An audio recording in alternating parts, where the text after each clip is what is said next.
Mapagpalang araw po sa inyong lahat. Ngayon po ay araw ng Biyernes, ika-17 ng Hulyo.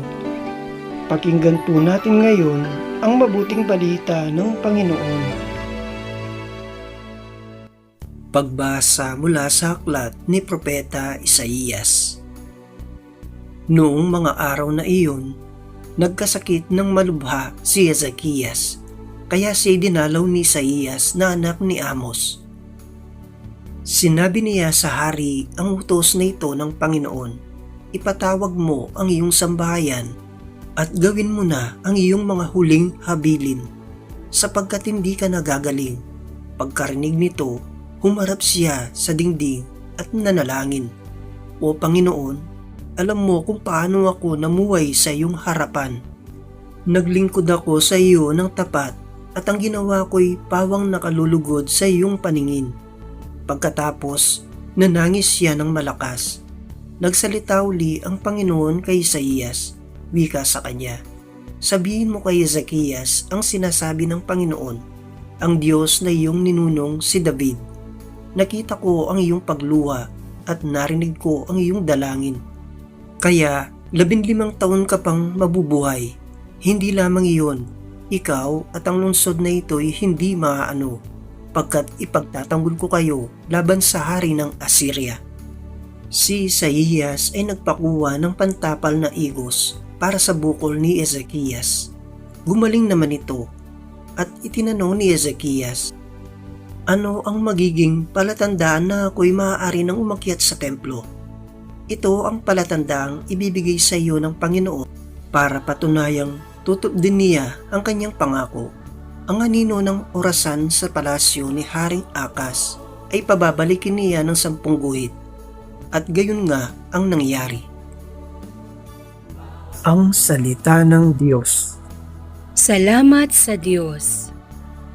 Salmong tugunan.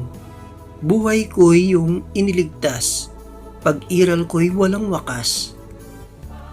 Minsay nasabi kong sa katanghalian ng buhay, ako ay papanaw. Sa daigdig ng patay ako masasadlak upang manatili roong walang hanggan. Buhay ko'y iyong iniligtas, pag-iral ko'y walang wakas. At nasabi ko ring di na makikita ang Panginoon at sinumang nabubuhay. Buhay ko'y iyong iniligtas, pag-iral ko'y walang wakas. Katulad ng toldang tirahan ng pastol, inalis sa akin ang aking tahanan. Ang abang buhay ko'y pinuputol mo na tulad ng tela sa isang habihan. Buhay ko'y iyong iniligtas, pag-iral ko'y walang wakas. O Poon, ang mga nilikha ay nabubuhay dahilan sa iyo. Ako'y pagalingin at ang aking lakas sana'y ibalik mo. Buhay ko'y iyong iniligtas, pag-iral ko'y walang wakas. Aleluya, aleluya. Ang tinig ko'y pakikinggan ng kabilang sa aking kawan. Ako'y kanilang susundan. Aleluya, aleluya. Ang mabuting balita ng Panginoon ayon kay San Mateo. Noong panahong iyon, isang araw ng pamamahinga, naparaan si Jesus sa triguhan. Nagutom ang kasama niyang mga alagad, kaya't nangitil sila ng uhay at kinain ang mga butil. Nang makita ito ng mga Pariseo, sinabi nila sa kanya, tingnan mo ang ginagawa ng iyong mga alagad. Bawal iyan kung araw ng pamamahinga. Sumagot si Jesus, hindi ba ninyo nabasa ang ginawa ni David nang magutom siya at ang kanyang mga kasama? Pumasok siya sa bahay ng Diyos at kumain ng tinapay na handog sa Diyos at pinakain din niya ang kanyang mga kasama. Labag sa kautusan na kanin nila ang tinapay na iyon sapagkat ang mga saserdote lamang ang may karapatang kumain niyon.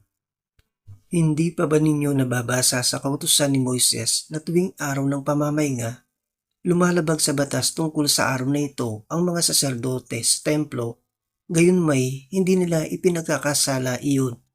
Sinasabi ko sa inyo, narito ang isang higit na dakila kaysa templo. Hindi sana ninyo hinatulan ang mga walang sala kung alam ninyo ang kahulugan ng mga salitang ito. Habag ang ibig ko, hindi hain, sapagkat ang araw ng pamamahinga ay nasa ilalim ng kapangyarihan ng anak ng tao. Ang mabuting balita ng Panginoon. Pinupuri ka namin, Panginoong Hesukristo.